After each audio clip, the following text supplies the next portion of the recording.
Bem, pessoal, vamos aqui continuar aqui as questões, né? Paramos na 20 na aula passada, vamos aqui da 21 até, sei lá, 27 e 30, então bora pra cá.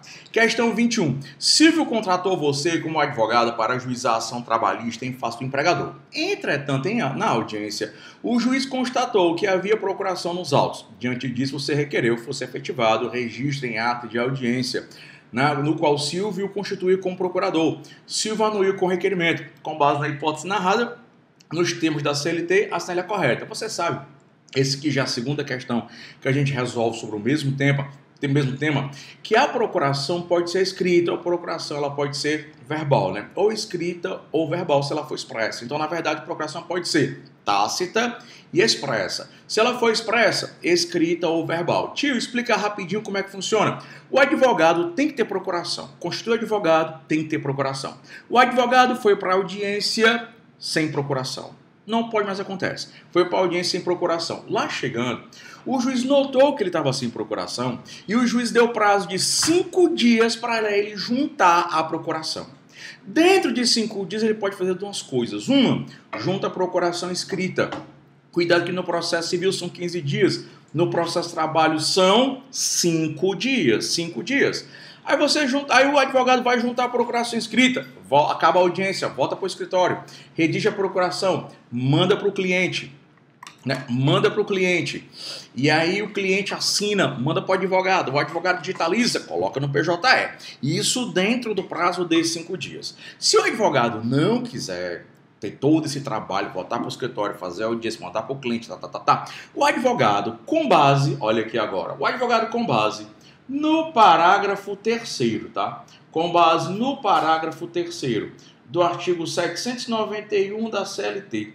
Advogado com base no parágrafo 3º do artigo 71 da CLT, ele pode pedir que seja consignada em ata a procuração verbal. A procuração verbal ela é dada na própria audiência, a requerimento do advogado e com a anuência do cliente. Então, o advogado, quando o juiz diz que dá 5 dias para juntar a procuração, o advogado pede pela ordem de excelência.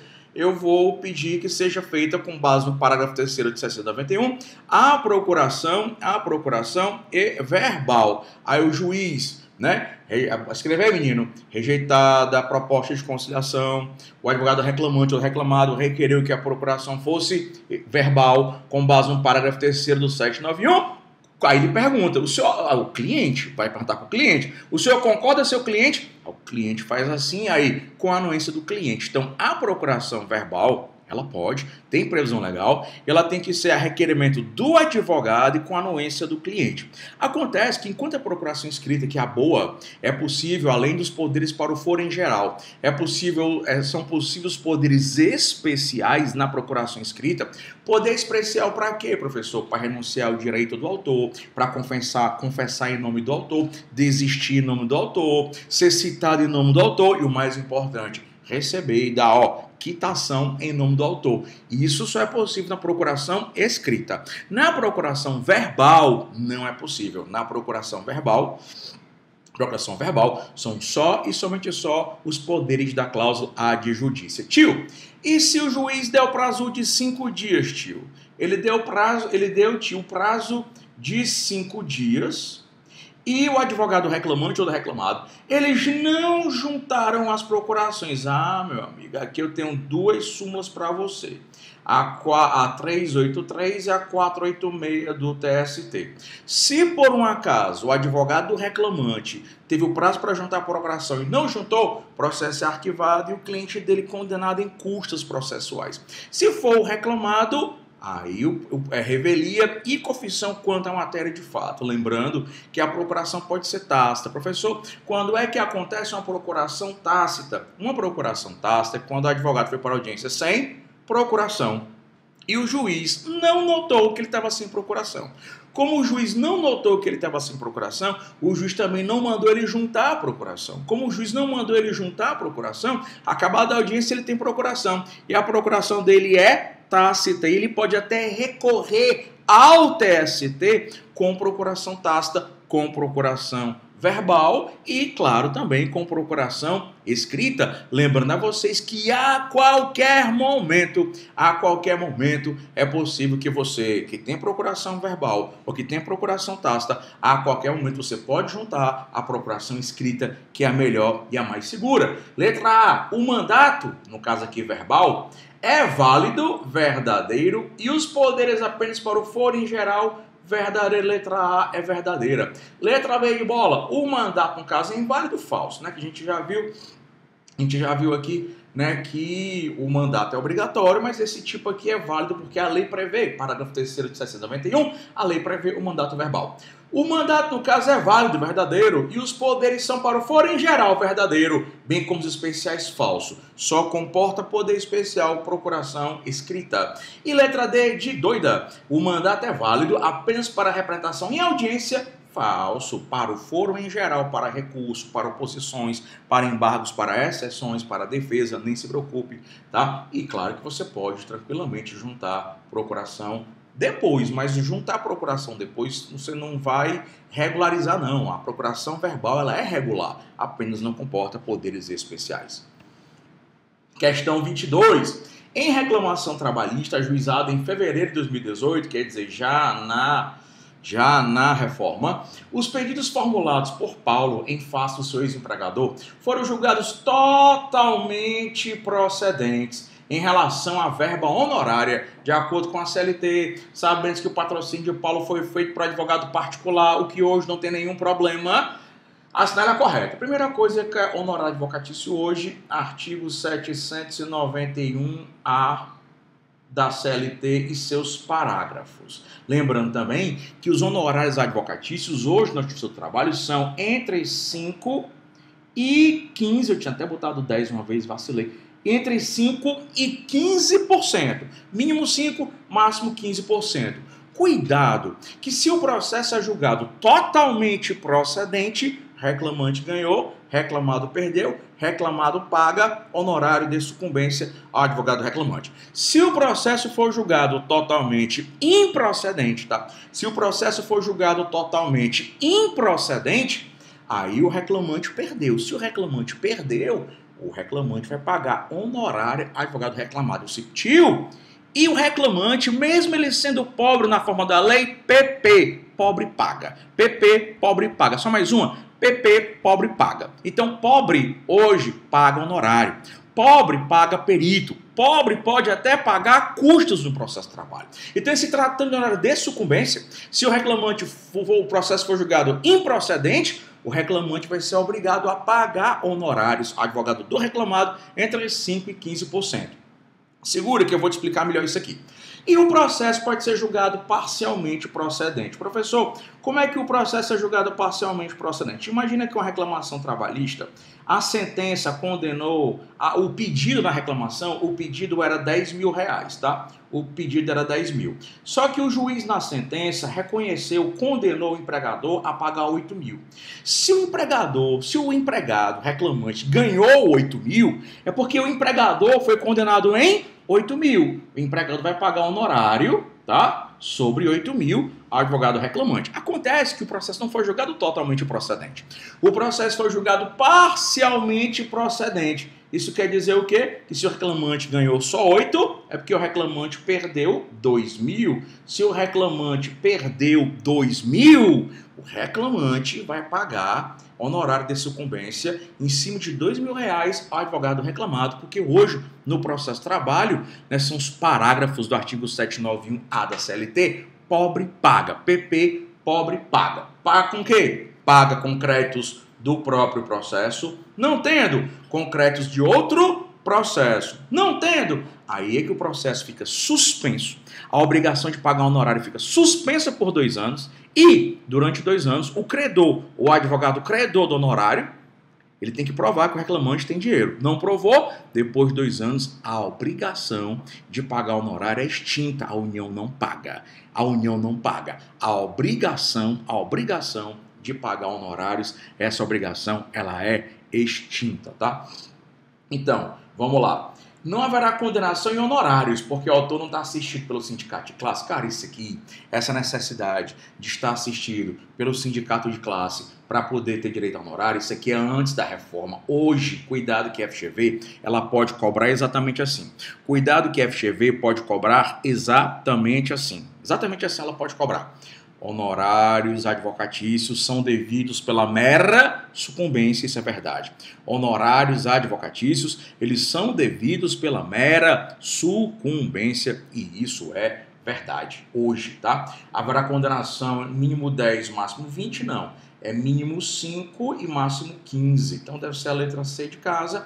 Haverá condenação mínimo 5, máximo 15. Em favor do advogado. Verdadeira, letra D de doida. Somente se a assistência do advogado for gratuita? Não.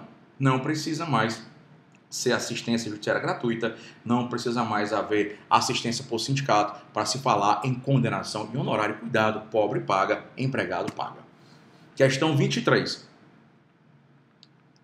José da Silva, olha só. José da Silva, que trabalhou em determinada sociedade empresária de 20/11/2018 a 30/4/2009, portanto, isso aqui era reforma trabalhista, recebeu apenas parcialmente as verbas rescisórias, não tendo recebido algumas horas extras e reflexos. A sociedade empresária pretende pagar ao ex-empregado o que entende devido, mas também quer evitar uma possível ação trabalhista. Ela quer evitar a reclamação trabalhista, sobre a hipótese, na qualidade de advogado da sociedade empresária, assinar a alternativa correta. Letra A, que só vai alternativa. Letra A.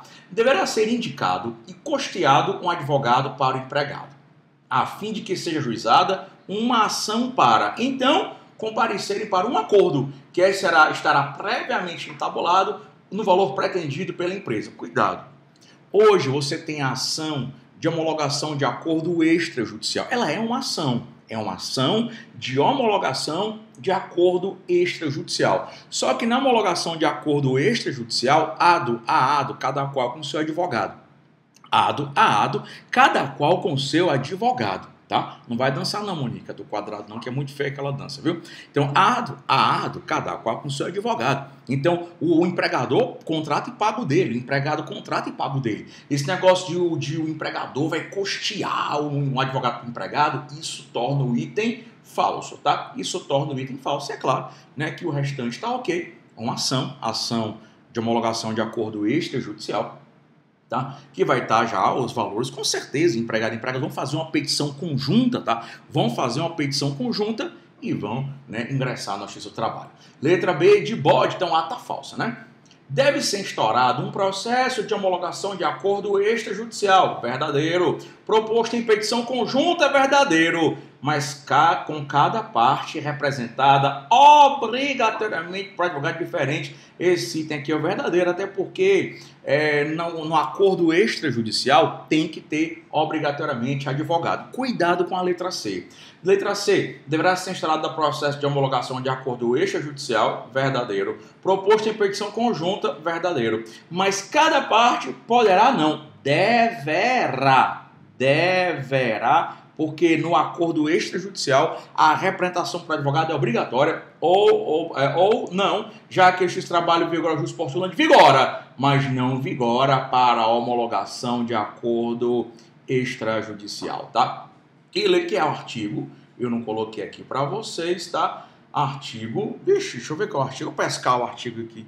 Eu vi nesse instante esse artigo, artigo 885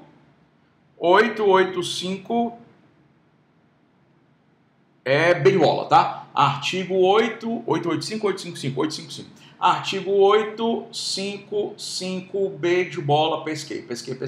Artigo 855B de bola da CLT. E letra D de dondoca. Deverá ser instaurado um processo de homologação de acordo extrajudicial. Tá até aí verdadeiro, né? Proposto em petição conjunta, verdadeiro. Mas com advogado único, não. Ado, cada qual com seu advogado. Questão 24. Em audiência de conciliação, instrução e julgamento, o reclamado não respondeu ao pregão, mas compareceu seu advogado, munido de procuração, atos constitutivos da empresa. Dada a palavra ao reclamante, se o advogado requereu que a empresa fosse considerada revel e confessa, pelo que o juiz indeferiu a juntada de defesa escrita que o advogado da parte reclamada pretendia apresentar. Cuidado, cuidado, cuidado, que essa questão aqui ela é anterior à reforma trabalhista. Muito embora ela pareça ter resposta, mas eu vou comentar item por item, porque eu não sei se ela vai ter resposta completa. Nessa época aqui, eu acho que essa questão foi inclusive anulada. Que essa questão na época, ela foi de encontro à súmula 122 do TST, que hoje ela tá, 122 hoje ela está meio bichada, né? Ela está meio comprometida com a reforma. Então vamos lá. Primeira coisa que eu já expliquei em outras aulas, nos vídeos passados, aliás, e eu vou explicar nesse de novo, tá? É que hoje a revelia é uma coisa, a confissão ficta é outra.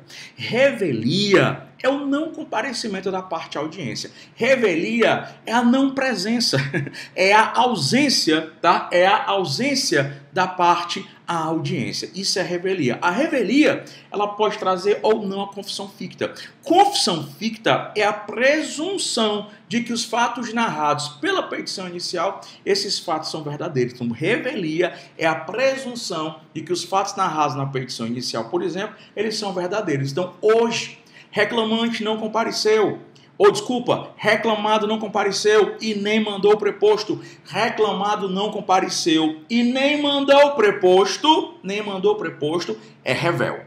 Hoje é revel, não compareceu. Mas aí tem a questão da confissão. Porque a confissão, primeiro, é só quanto à matéria de fato. Não há confissão quanto à matéria de direito. É só confissão quanto à matéria de fato. 2. Hoje, se o advogado, o reclamado não foi, o preposto não foi, mas se o advogado comparece com procuração, com ato constitutivo e defesa, o reclamado é revel. Ele é revel por quê? Porque ele não compareceu. Mas ele não vai ser confesso quanto à matéria de fato, tá? Ele não vai ser confesso quanto à matéria de fato. Aí são os parágrafos, mais precisamente o parágrafo 5º do artigo 844 da CLT. Então vamos analisar item por item, porque eu não sei se tem resposta. Letra A. Deve lançar em ata o protesto, alegando que, no processo do trabalho, a revelia decorre da falta de apresentação de defesa. Lançar protesto com certeza. A revelia decorre da falta de apresentação de defesa? Não, tá falso. A revelia decorre da ausência. Pelo que a presença do advogado, de procuração, supre não. O advogado com procuração e defesa pode suprir a confissão ficta. A revelia não. Falso. Letra B. Deve conformar-se, já está falso, que advogado conformado não é advogado. Pois no processo do trabalho, a revelia decorre da ausência da parte ré. Até aqui está verdadeiro. Isso aqui está verdadeiro. A revelia é a ausência. Importando a confissão ficta quanto a qualquer matéria é falso. Porque a confissão ficta, que é a presunção de que os fatos narrados são verdadeiros, é só quanto a matéria de fato. Não há confissão ficta quanto a matéria de direito. O item está, mais uma vez aqui, falso, pela que a presença do advogado da parte ausente é irrelevante, falso. Porque se o advogado comparece, não tem confissão ficta, muito embora tenha o quê? Tenha revelia. Questão, leia item C. Deve lançar em ato um protesto. Alegando que no processo de trabalho, a revelia decorre da ausência da parte ré verdadeiro. Importando em confissão ficta com a matéria de fato. Aí não. Por quê? Porque na questão o advogado apresentou o quê? O advogado apresentou defesa. Se ele apresentou defesa, o advogado afasta a confissão ficta. Claro que o juiz aprecia a matéria de fato e aprecia a matéria de direito. E o advogado, pelo que o juiz deve receber a defesa, hoje sim. Hoje ele deve sim receber a defesa, desde que munido de procuração, para o exame das questões, nesse caso aqui, de fato e de direito e de fato, tá? Na época, a FGV lançou isso aqui como verdadeiro, só que essa questão foi anulada. E ela continuou sem resposta mesmo com a reforma, tá?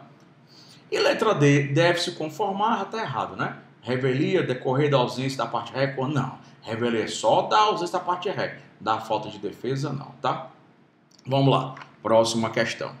Questão 25, a respeito do preposto. Essa aqui, pelo amor de Deus, né? Pelo amor de Deus, eu quero essa aqui morra. E aqui nós estamos gravando em pleno carnaval, tá? O tio estava transmitindo isso aqui ao vivo. Aí teve um problema aqui no OBS, no programa que o tio usa. E ó, caipirinha, eu tô gravando com caipirinha. Minha mulher, ela tá gravando? Tem uma validade bebida alcoólica? Mentira? Tanto é que lá no bar, aqui da praia, tava faltando kiwi. Ela trouxe kiwi. E mandou pro bar pro cara fazer de kiwi pra ela e para mim. A papudinha, a pinguça da minha mulher. Vamos lá. Não vou beber muito não, senão eu fico bêbado aqui, a confusão é grande. A respeito do preposto, se você errar preposto na prova, morra. De acordo com a legislação, a cela é correta. Bem tranquilo. Questão de preposto, tem que saber duas coisas. Não precisa ser empregado. 2, tem que ter conhecimento dos fatos. Sobre isso, não erra uma. Sobre isso, não erra uma, tá? Não precisa ter conhecimento dos fatos, aí pelo amor de Deus, né? Já tá falso. E aí não precisa ter conhecimento dos fatos, falso, né? Deve ter conhecimento dos fatos, verdadeiro, tá? E não precisa, nunca se esqueça, e não precisa ser empregado. E aqui preposto, né, pessoal? Artigo 843. Acabou, amor? Acabei. Quer comer mania não, né, minha filha? Não. Peça outra aí pra você. Você ficar bebinha no carnaval. Carnaval da pandemia. Letra C é verdadeira. Então, deve ter conhecimento da interpretação do empregador, não. E cuidado, tudo que o preposto falar, tudo que o preposto fizer, tudo que o preposto falar, obriga o empregador em audiência, tá? Questão 26. A respeito do procedimento sumaríssimo no processo de trabalho, assinale a correta. Procedimento sumaríssimo, tu vai encontrar lá do artigo 852, até minha letra está melhorando, 852A até, eu acho que é o 852I, não sei se é H ou é I da CLT. E a respeito do sumaríssimo, quando a causa for atribuído o valor de 40 salários mínimos e a FGV tem umas 5 ou 6 questões no máximo sobre procedimento sumaríssimo, essa aqui, salvo engano, é a primeira, tá? Vamos lá. A apreciação da reclamação trabalhista deverá ocorrer no prazo máximo de 15 dias da data do seu ajuizamento. Esse item aqui já é o item verdadeiro. Inclusive, se não for possível, para que seja possível, o juiz pode até abrir pauta extra. O juiz pode até abrir pauta de urgência. Verdadeiro. Procedimento sumaríssimo é para ser um procedimento rápido. Não é sumaríssimo, é rápido. E para ser rápido, da data do ajuizamento, deve ser apreciada a reclamação em no máximo até 15 dias. E para que esse prazo seja obedecido, o juiz pode abrir pauta extra. Quando é que ele vai abrir pauta extra? Nunca. Quando é que esse prazo é obedecido? Nunca. Mas não interessa. Prazo máximo de 15 dias, tá? Letra B. Letra B. A citação por edital somente é viável se esgotadas. Cara, deixa eu te contar um segredo. Citação por edital no procedimento sumaríssimo de jeito nenhum, tá? O artigo 852B de bola da CLT, inciso 2º, tá? Da CLT, ele diz, ó, é incabível, é inviável, tá? Não pode, não vai rolar citação por edital, é de jeito nenhum, não tem nem exceção. Então a letra B tá falsa. Letra C, as partes vão ser intimadas da sentença por notificação postal. Não, cara, notificação postal vai ser a citação. A citação do réu por notificação postal. As partes são intimadas da sentença na própria audiência, tá? As partes são intimadas da sentença na própria audiência. Na própria audiência. Até porque no procedimento sumaríssimo, audiência só. A audiência de conciliação e julgamento. Uma audiência só. E como o juiz é uma audiência só, ele julga na audiência e ele já intima as partes na própria audiência. E letra D de dado. Não cabe interposição de recurso de revista, falso. Recurso de revista cabe, mas só por afronta à Constituição Federal ou por divergência à súmula do Tribunal Superior do Trabalho ou do Supremo Tribunal Federal, tá? Recurso de revista cabe, mas em apenas 2 hipóteses: ofensa à Constituição Federal ou divergência de súmula do TST ou de súmula do Supremo Tribunal Federal, tá? Cabe em situações apertadas, mas cabe. Questão 27, ó, é a segunda questão que a gente responde, salvo engano, sobre reconvenção, tá? Segunda questão que a gente responde sobre reconvenção. Eu vou ler a questão, mas eu vou explicar logo. Cara, reconvenção, ela é uma faca de dois gumes. Reconvenção, ela tem dupla natureza jurídica. A reconvenção, ela tanto pode ser ação, como ela pode ser o quê? Defesa. Reconvenção tanto pode ser ação, como a reconvenção ela pode ser defesa, tá? Quando é que cabe reconvenção? A reconvenção cabe quando o réu tiver um crédito contra o autor. Acabou-se. Se tu souber isso, tu nunca vai errar. A reconvenção cabe quando o réu tiver um crédito contra o autor. A reconvenção cabe quando o réu tiver um crédito contra o autor. Claro que esse crédito, para caber reconvenção no processo de trabalho, claro que esse crédito tem que ter natureza trabalhista, tá? Claro que esse crédito tem que ter natureza trabalhista. Perfeito? Tranquilo? Então, por exemplo, a reclamação trabalhista. Olha só, imagina que o empregado meu me dá um prejuízo. E eu demito ele por justa causa. Ele me deu um prejuízo e eu tenho o direito de ser ressarcido desse crédito. Só que esse caboclo, ele ingressa com reclamação trabalhista pedindo nulidade da dispensa com justa causa, reconhecimento da dispensa sem justa causa e o pagamento da indenização. Na contestação, eu contesto. Na contestação, eu impugno. Eu pugno pela validade da dispensa por justa causa. Eu pugno pela nulidade da dispensa sem justa causa. Eu digo que ele cometeu fotográfico e digo que não tem nenhuma indenização. Acontece que ele está dizendo que tem um crédito contra mim. Só que eu tenho um crédito contra ele. Porque ele me causou um prejuízo material, eu quero ser indenizado, ressarcido. Então, na contestação, dentro da contestação, eu apresento a reconvenção pedindo dano material, tá? É só com dano material? Não, é com qualquer crédito, desde que ele tenha natureza trabalhista, é com qualquer crédito, tá? Questão 27. Uma das espécies de resposta é a reconvenção, que vem a ser a ação do réu contra o autor no mesmo feito e juízo em que é demandado. Inclusive dentro da contestação hoje com o novo CPC, e essa questão aqui foi feita antes do novo CPC. Malgrado não estar formalmente previsto na CLT, que realmente não tem previsão na CLT, é pacífico que a reconvenção cabe sim no processo do trabalho. Das hipóteses abaixo, assinale aquela que seria inviável, que não cabe reconvenção. Inviável, que não cabe reconvenção. Letra A. Quando a empresa pretender condenação do empregado no valor do aviso prévio por ele não concedido. Aviso prévio, crédito trabalhista, o empregador está dizendo que tem um crédito contra o empregado. Então cabe. Mas ele quer que não cabe. Quando a empresa pretender ressarcimento por dano causado pelo empregado decorrente do contrato de trabalho. Cabe. O empregador tem um crédito contra ele, crédito trabalhista cabe. Reconvenção.